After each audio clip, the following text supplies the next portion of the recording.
Hello everyone, this is Vyas Kaushik.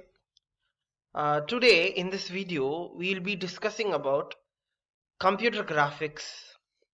So I have planned to do a series of videos in which I will be discussing about the core topics of computer graphics, and this is the first video of it. In this video we'll be seeing what we'll be seeing in Unit 1, which is an introduction, a survey of computer graphics, an overview of graphic system.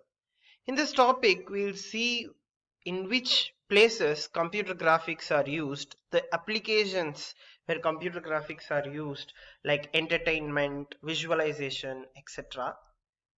And next we'll see what is raster and random scan displays and raster and random scan system.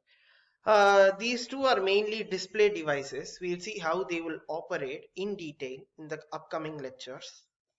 Then we will see what is output primitives like points, lines, and we'll see many algorithms to draw many shapes like line drawing algorithm, circle algorithm, and also ellipse algorithm.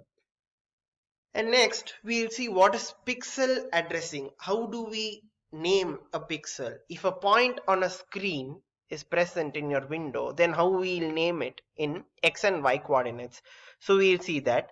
Then if you want to fill a color inside a polygon, what we'll do, as a child we used to take sketch pen and color and check for the boundaries, right? We will fill the color inside the boundaries. So we'll see how the computer does that using a few algorithms like polygon fill algorithm, boundary fill algorithm, and also a flood fill algorithm.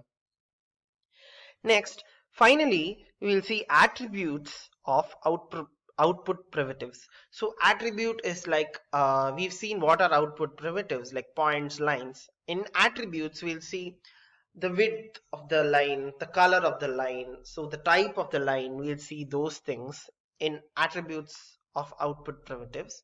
We'll also see curve attributes, color and grayscale levels. We know that what we see, if you can see, this is yellow color, but the computer doesn't know this has yellow color. It stores it as hex codes. So we'll see some of the hex codes and also what are grayscale levels. So between white and black there are a lot of shades of gray, so we'll see what are grayscale levels. And finally we'll see what is area fill and bundled attributes. Thank you.